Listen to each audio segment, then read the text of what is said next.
이 시간 앞뒤 좌우에 계신 분들과 함께 이렇게 인사하겠습니다. 지난주일 담임 목사님의 설교를 기억하시면서 마상 속에서 살지 맙시다 함께 인사하겠습니다.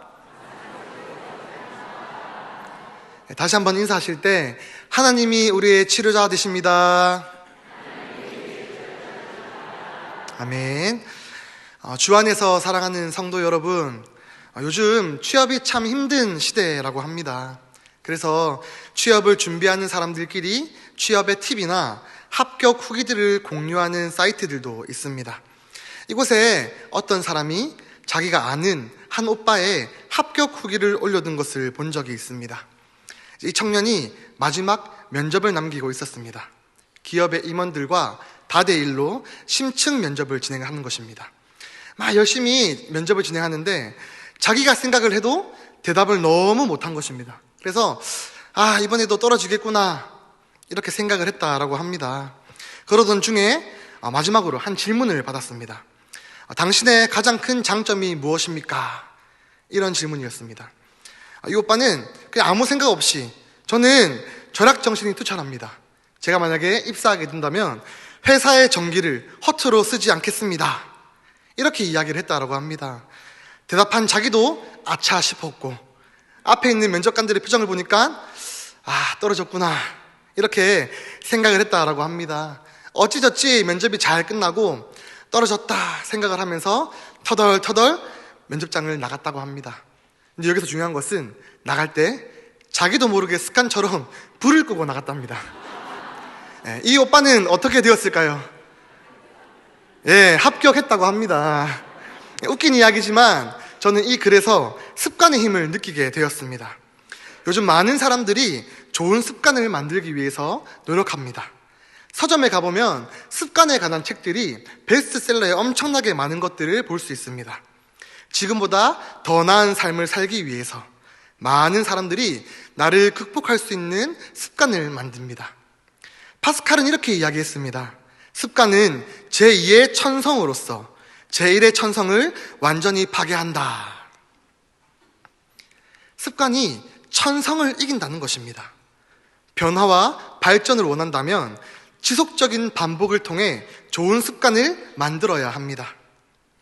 여기서 더 중요한 것은 지속적인 반복이 좋은 습관을 의미하지는 않는다라는 사실입니다. 습관을 만들기 위해서는 목적을 분명하게 해야 합니다. 목적이 없는 성실함은 융통성 없음을 의미합니다. 목적이 없는 꾸준함은 의미 없는 반복이 됩니다. 그래서 개인의 발화와 발전이라는 분명한 목적을 가진 상태에서 반복을 통해 좋은 습관을 만드는 것이 굉장히 중요합니다. 생활적인 부분에서 뿐만 아니라 신앙적인 부분에서도 좋은 습관은 많은 도움이 됩니다. 우리의 제1의 천성은 이미 타락한 상태입니다. 선을 행할 능력이 없습니다. 그리고 구원받은 이후에도 우리 몸에는 여전히 죄의 경향성, 죄를 짓는 습관들이 남아있습니다. 그렇기에 리차드 포스터 목사님은 그의 책 영적 훈련과 성장에서 이렇게 말합니다. 하나님의 은혜는 인간의 힘으로 얻는 것도 아니고 얻을 수도 없지만 우리가 은혜 안에서 성장하기를 원한다면 우리는 의식적으로 일련의 선택적 행동을 지속해야 한다. 여기에는 개인의 삶과 또 단체 생활 모두가 포함된다. 영적 성장이 바로 영적 훈련의 목적이다. 영적 성장이라는 목적을 가지고 영적인 거룩한 습관을 만들기 위한 것이 영적 훈련입니다. 이렇게 훈련받은 거룩한 믿음의 사람은 언제 어디서든 어떤 상황에서든 온전한 믿음을 가지고 무엇이 하나님을 기쁘시게 하는 삶인지를 알고 선택하며 살아갈 수가 있습니다. 사랑하는 성도 여러분, 진정으로 하나님께서 기뻐하시는 삶을 살기를 원하십니까? 오늘 함께 살펴볼 다니엘의 삶이 바로 그러한 삶입니다.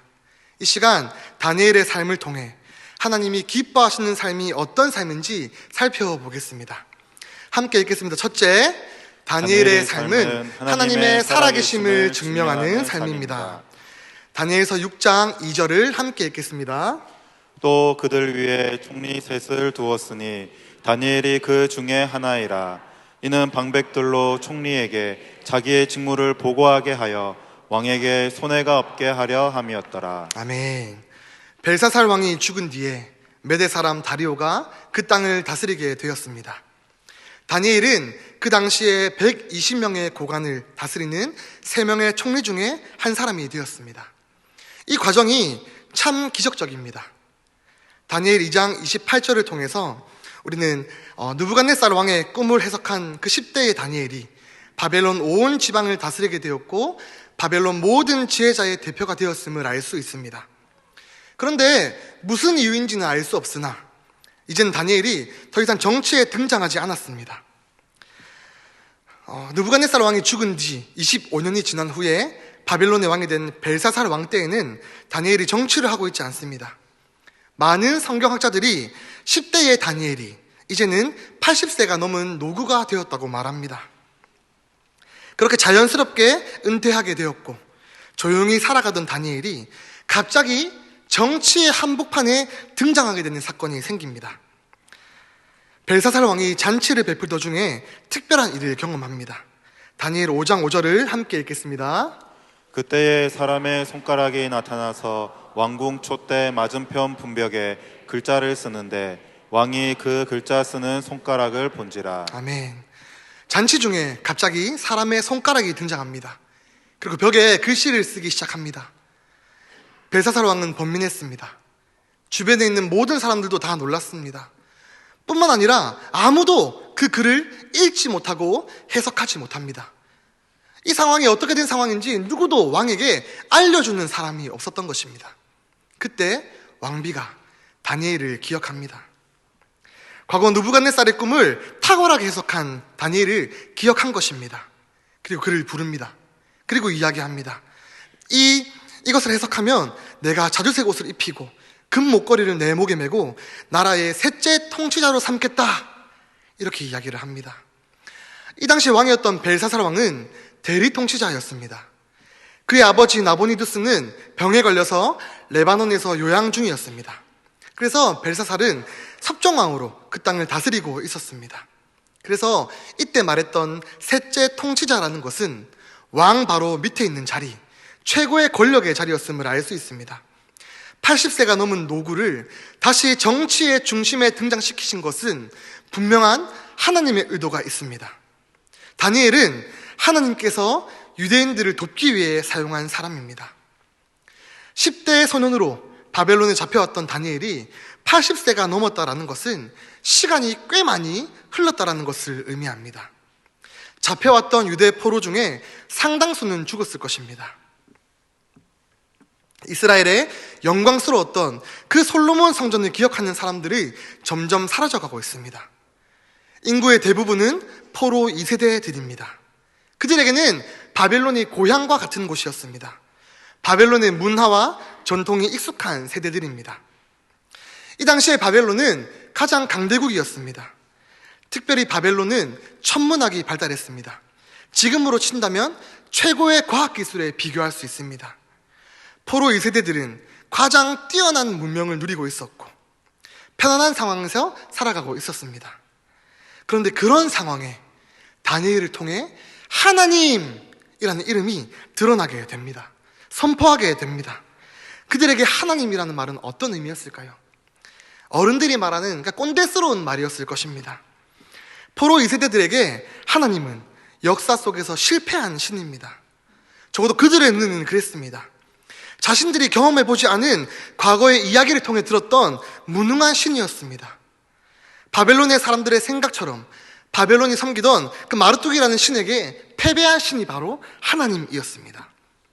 그런데 80이 넘은 다니엘이 정치에 등장하게 됨으로써 하나님께서 역사를 주관하신다라는 그 사실이 다니엘을 통해 드러나게 된 것입니다. 80이 넘은 그가 정치로 나오게 된 것은 하나님의 때가 다가오고 있음을 우리에게 알려주는 것입니다. 모두가 하나님의 이름을 잊어가고 있을 때 다니엘은 하나님을 기억하며 살아가고 있었습니다. 그는 신실하게 하나님 앞에서 살고 있었습니다. 지금의 시대도 다르지 않습니다. 점점 하나님을 믿지 않는, 아니 신을 믿지 않는 무신론자들의 숫자가 늘어나고 있는 시대를 살아가고 있습니다. 또한 과학이 얼마나 빠른 속도로 발전해가고 있습니까? 현대의 문명 속에서 신앙을 지키며 살아가는 것이 그리 탁월해 보이지 않습니다. 하나님의 도우심이 없어도 발전된 시대 속에서 나의 필요를 너무나 쉽게 편안하게 채울 수 있는 시대를 살아가고 있습니다. 그로 인해 부모 세대와 자녀 세대 간의 신앙 계승이 이어지지 않고 있습니다. 자발적으로 그냥 신이 필요 없구나, 종교가 필요 없구나, 그냥 충분히 발전된 문명과 시대 속에서 우리는 이것들을 누리며 살아가며 되는구나 라고 말하며 무신론을 선택하는 사람들이 늘고 있습니다. 그렇기 때문에 하나님은 지금도 다니엘과 같은 한 사람을 찾고 계십니다. 이 시대 속에서 하나님을 향한 순전한 믿음을 가지고 있는 한 사람을 찾으십니다. 하나님의 이름이 무용해 보이는 지금의 때에도 여전히 하나님은 살아계시며 온 우주를 다스리고 계십니다. 이것이 신앙을 지키며 믿음으로 살아가는 우리에게 가장 큰 위로가 될 줄로 믿습니다. 둘째, 함께 읽겠습니다. 다니엘의 삶은 잘 훈련된 삶이었습니다. 다니엘의 삶은 한 단어로 표현하면 예배 전쟁으로 정의할 수 있습니다. 다니엘은 신실하게 하나님을 예배하는 예배자였습니다. 그런데 지금 세상은 그에게 무엇을 요구하고 있습니까? 예배 드리지 말라는 것을 요구하고 있습니다. 그가 섬기던 왕들은 예배를 중단시키려 합니다. 그들이 의도했든 의도하지 않았든 왕의 명령에 의해 다니엘이 드리는 예배가 그에게 위기로 다가오게 되었습니다. 오늘 본문에 나타난 다니엘의 위기는 무엇입니까? 30일 동안 다리오 왕만을 섬기는 것이었습니다. 다니엘은 너무 탁월했기 때문에 주변의 질투를 받았습니다. 사람들은 계속해서 그를 고발할 근거를 찾았습니다. 근데 그를 고발할 아무런 틈이 없었습니다. 그의 삶이 하나님 앞에서 정직했고 신실했음을 알 수 있습니다. 다니엘의 삶 자체가 하나님을 향한 믿음의 표현이었으며 믿음의 증명이었습니다. 그가 예배 전쟁 가운데서도 승리할 수 있었던 것은 그의 삶이 믿음으로 잘 훈련되어 있었기 때문입니다. 다시 한번 오늘 본문 10절의 말씀을 읽겠습니다. 다니엘이 이 조서에 어인이 찍힌 것을 알고도 자기 집에 돌아가서는 그 방에 예루살렘으로 향하여 열린 창에서 전에 행하던 대로 하루 3번씩 무릎을 꿇고 기도하며 그 하나님께 감사하였더라. 아멘. 어인이 찍힌 조서의 내용이 무엇입니까? 30일 동안 누구든지 왕 외에 어느 신에게나 사람에게나 무엇을 구하면 사자굴에 던지겠다는 내용입니다. 의도적으로 이 어인은 다니엘을 노리고 있는 내용입니다. 그런 상황 속에서 다니엘은 전에 행하던 대로 기도했습니다. 그의 믿음의 습관, 믿음의 루틴대로 기도했습니다. 앞서 이야기할 때 습관에는 목적이 있어야 한다라고 말씀드렸습니다. 다니엘은 어떤 목적을 가지고 기도했을까요? 다니엘은 어떻게 그렇게 당당하게 믿음의 선택을 할 수 있었을까요? 다니엘이 하나님을 경외했기 때문입니다. 그는 민족의 역사 속에서 하나님의 일하심을 풍성히 경험했습니다. 또한 하나님을 떠났을 때 어떤 일들이 생기는지 또한 경험했습니다. 죄의 결과인 비참함을 눈으로 보았습니다. 그 영광스러웠던 예루살렘이 무너지는 실패도 보았습니다. 하나님 안에서 누리고 있던 모든 것들이 사라지는 경험을 했습니다. 그렇기 때문에 다니엘이 선택한 그 모든 선택의 근거는 다른 것이 아니라 하나님이었습니다. 이것이 그의 믿음이었습니다. 다니엘은 하나님만을 두려워했습니다. 그가 굳건한 믿음을 지킬 수 있었던 근거, 지금도 사자굴이라는 형벌 속에서 습관대로 기도할 수 있었던 그 이유가 삶의 현장에서 경험한 하나님 때문입니다. 이스라엘의 비참한 역사의 원인은 우상 숭배였습니다. 그래서 다니엘이 뜻을 정했을 때 그 정한 뜻의 내용은 나는 결단코 우상 숭배를 하지 않겠다라는 결단이었습니다. 그리고 우상 숭배를 하지 않기 위해서 하나님 앞에서 자신의 신앙을 지키기 위해서 부단히 애를 썼습니다. 그 애를 쓰는 과정 가운데서 하나님을 기쁘시게 하는 선택을 할 때 하나님께서 베풀어 주시는 풍성한 은혜를 경험했습니다. 느부갓네살 앞에서 뜻을 정하여 결단했을 때 하나님은 그를 높여주셨습니다. 그의 세 친구는 풀무불 가운데서도 하나님의 은혜를 경험했습니다. 수많은 예배 전쟁 가운데 하나님을 선택할 때 하나님이 그를 높여주셨고, 이것이 그가 자신의 삶에서 하나님을 선택할 때 누리게 된 은혜였습니다. 다니엘에게는 30일만 기도하지 말자, 아니 조용히 기도하자, 아니 숨어서 기도하면 되지, 이런 고민을 할 필요가 없었습니다. 나의 주인이 누구신지 바로 알았기 때문에, 그 하나님이 얼마나 위대하신 분이신지를 경험했기 때문에 다른 것을 문제 삼지 않고 당연하게 습관대로 기도했습니다. 그에게는 사자굴이 두려운 것이 아니었습니다. 나는 오늘만 살더라도 내 하나님을 섬기겠다, 바로 이런 믿음의 고백을 하나님 앞에서 하는 것이 더 중요했습니다. 그렇다면 다니엘의 기도의 내용은 무엇이었을까요? 다니엘 9장 1절과 2절을 함께 읽겠습니다. 메대 족속 아하수레오의 아들 다리오가 갈대아 나라 왕으로 세움을 입던 원년, 곧 그 통치 원년에 나 다니엘이 서책으로 말미암아 여호와의 말씀이 선지자 예레미야에게 임하여 고하신 그 연수를 깨달았나니, 곧 예루살렘의 황무함이 70년 만에 마치리라 하신 것이니라. 아멘. 다리오가 왕으로 세움받았을 이 시점에 다니엘은 하나님께서 예레미야 25장에 말씀하신 70년의 예언이 맞춰가고 있다는 사실을 깨달았습니다. 그렇기 때문에 다니엘 9장 3절에서 19절까지 등장하는 다니엘의 기도의 내용은 다른 내용이 아니라 하나님 앞에서 철저한 회개의 기도였습니다.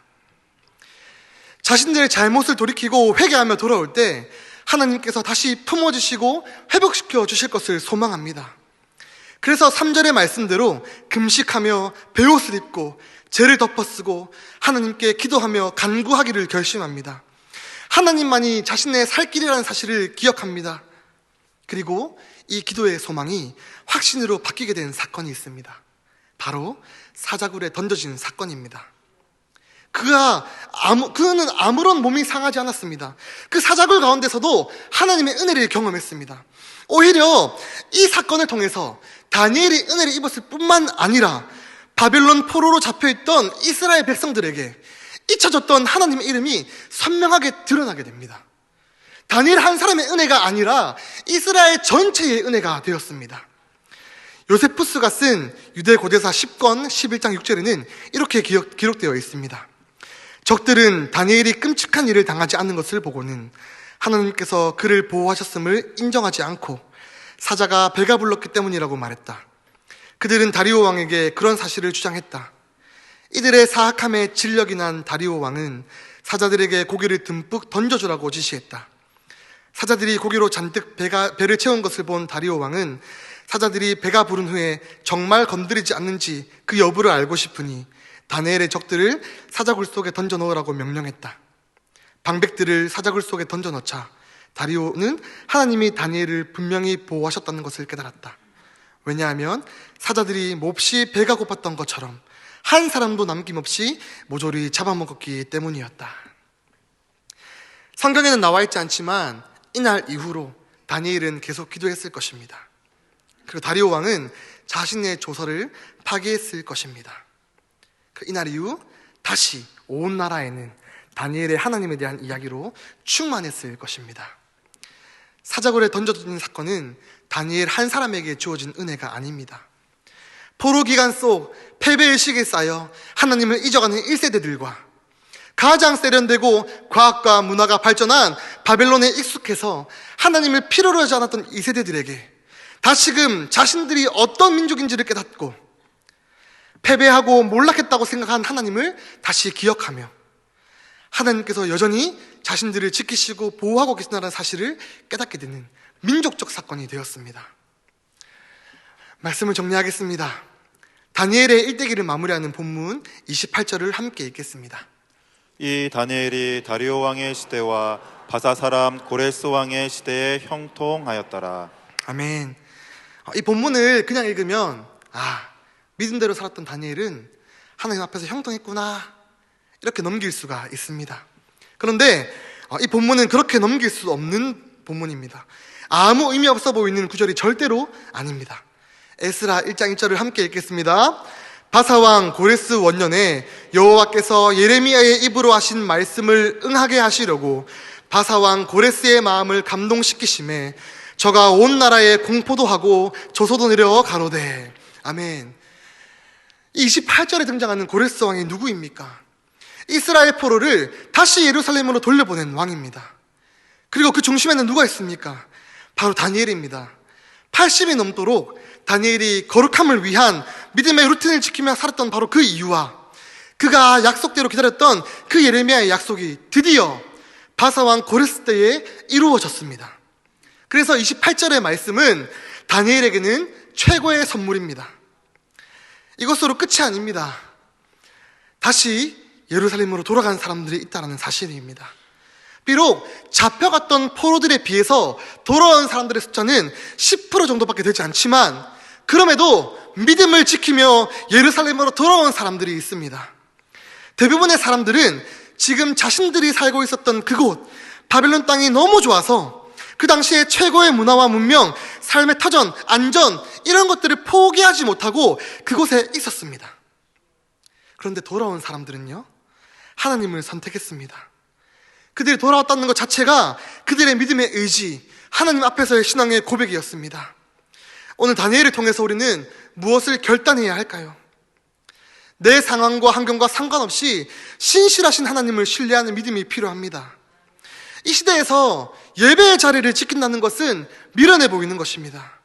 발전된 과학기술과 문명 앞에 신앙은 너무나 보잘것없는 하찮은 것으로 느껴질 때가 많습니다. 그래서 우리는 끝까지 예배의 자리를 지켜내야 합니다. 이 시대 속에서 예배의 자리를 지켜내며 하나님 앞에 우리의 신앙을 고백해야 합니다.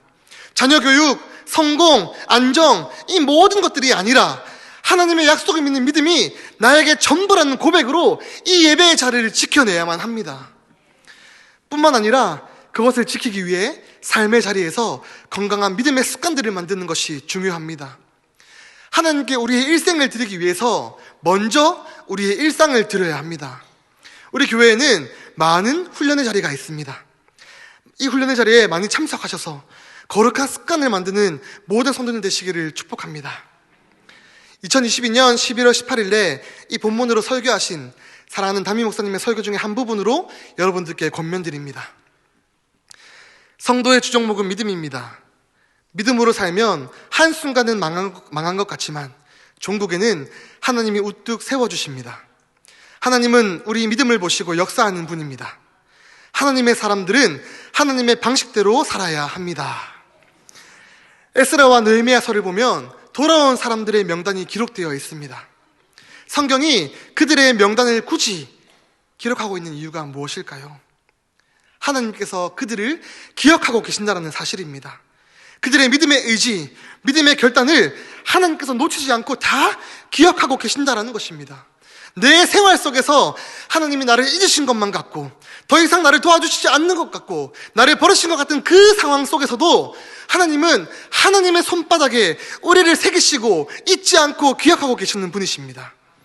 그 하나님께 우리의 믿음을 예배의 자리와 훈련의 자리로 증명해 나가시기를 축복합니다. 그래서 그 자리에서 우리의 믿음을 증명할 때 많은 사람들이 우리를 통해 잊혀져 가고 있고 무너져 가고 있고 아무것도 아닌 것처럼 하찮게 여겨져가는 이 시대에 하나님의 이름이 다시금 세워지고 선포되고 확실해지는 믿음의 은혜가 있기를 축복합니다. 말씀을 기억하시면서 함께 찬양하시겠습니다. 이 찬양의 가사가 우리의 믿음의 결단이 되기를 소망합니다. 이 찬양의 가사가 우리의 믿음의 고백이 되기를 축복합니다.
크신 사랑 안에서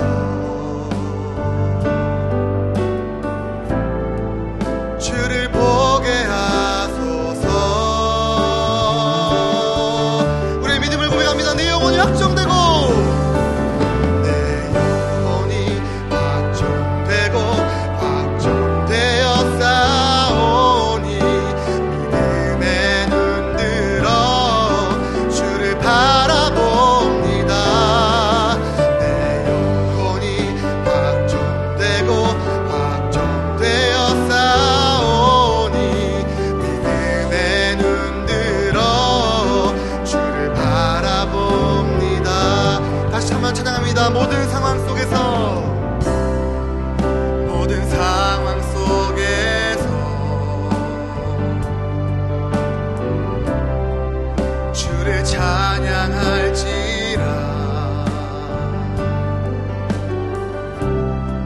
주는 산을 큰 도움이시라. 지금도 주님 우리를 도와주십니다. 주의 얼굴 구할 때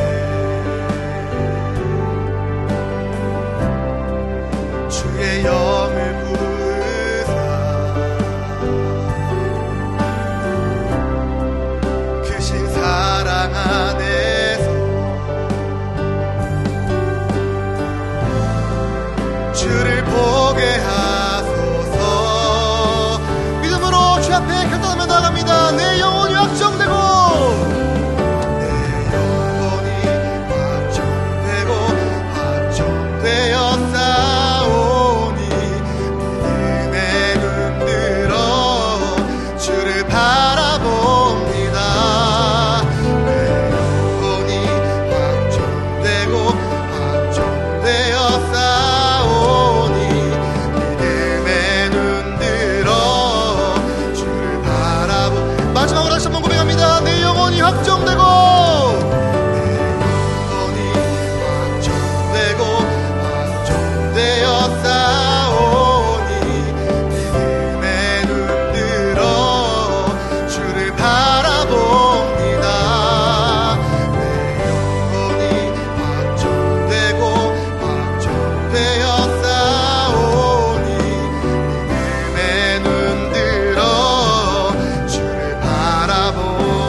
사랑하는 하나님, 세상의 문명과 과학의 발전으로 나의 필요를 채우지 않겠습니다. 세상 사람들과 똑같이 살아가지 않겠습니다. 나를 두신 자리에서 하나님의 살아계심을 증명하는 삶을 살도록 도와주시옵소서. 예배의 자리를 지키는 신앙의 훈련을 통해 자녀 교육, 성공, 안정을 따르는 삶이 아니라 하나님을 향한 믿음을 지키며 살아가는 인생이 되게 도와주시옵소서. 거룩한 믿음의 루틴을 삶의 자리에서 지키며 살아가도록 도와주시옵소서. 함께 기도해보시면서 주여 한번 부르시고 동성으로 기도하시겠습니다. 주여. 사랑하는 하나님, 저 과학의 발전하고 물밀어진 시대 가운데서 신앙이 너무나 아무것도 아닌 것 같고 하나님 도우심이 필요 없는 것 같이 우리의 채우는 것이 너무나 많지만 다시 한번 결단하며 나아가는 것은 나의 필요를 이랑도 채우지 않겠습니다. 주님으로 나의 필요를 채우겠습니다. 나의 삶의 자리에서 믿음으로 준비해 나가겠습니다. 주의 살아계심과 아버지 주의 은혜를 경험하며 이 땅 가운데서 주님을 다시 들으며 살아가길 소망합니다. 나를 통하여서 이 처정하고 무너져가는 하나님의 이름이 다시금 세워주길 소망하니 주여 은혜를 더하여 주옵소서. 우리가 의지적으로 예배자리를 결단하게 도와주시고 이 예배자리 가운데서 나의 믿음을 증명할 수 있는 믿음의 사람들에게 도와주시옵소서. 주여 우리를 통하여서 일해 주시고 하나님 이 예배자리를 지키는 것이 어떤 의미 사실을 겪어 나아가오니 주님 이 땅의 안정이 아니라 이 땅의 소망이 아니라 이 땅의 어떤 성공이 아니라 주님 안에 목적이가 이들을 사실 나가면 예배를 나갑니다. 주여 예배자리를 나갈 소원하는 주님 우리를 기억하여 주시고 놓지 마시고 포기하지 않게 도와주시옵소서. 여러 가지 우리를 통해서 다시 한번 믿음을 소원하며 나아가오니 주여 은혜를 더하여 주시고 다시 한번 믿음을 더하여 주셔서 주님을 향한 신실한 믿음으로 우리 삶을 살아가게 도와주시고 약속의 시간을 바라보는 말미암아 주님을 더욱 풍성히 경험하며 나아감으로 주님의 영광을 살아갈 수 있는 모든 되게 도와주시고 우리 일생을 드리기 위해 우리 일상의 자리에서 주님을 높이고 주님의 영광을 드리며 살아갈 수 있는 모든 되게 도와주시옵소서. 예배자를 지키며 살아갈 수 있는 주여 은혜를 더하여 주시옵소서. 사랑하는 하나님, 이 세상을 믿음으로 살기를 결단합니다. 모두가 하나님을 기억하지 못하며 주어진 세상에 안주하며 살아가는 이 시기에 하나님의 약속을 기억하며 살아가며 하나님의 때를 기다리며 다니엘처럼 나의 삶의 자리에서 거룩함을 위한 믿음의 루틴을 살아가겠습니다. 예배의 자리, 훈련의 자리를 지켜낼 수 있는 은혜를 더하여 주시옵소서. 내 힘으로 할 수 없으니 주님 은혜를 더하여 주시옵소서. 그리하여서 하나님의 이름이 잊혀져가는 이 시대에 나를 통해 우리 대형교회를 통해 다시금 온 세상에 하나님의 거룩하심이 드러나는 일에 사용하여 주시옵소서. 우리를 그렇게 사용하여 주실 줄 믿습니다. 그렇게 행하실 주님을 찬양합니다. 감사를 드리며 예수님의 이름으로 기도합니다.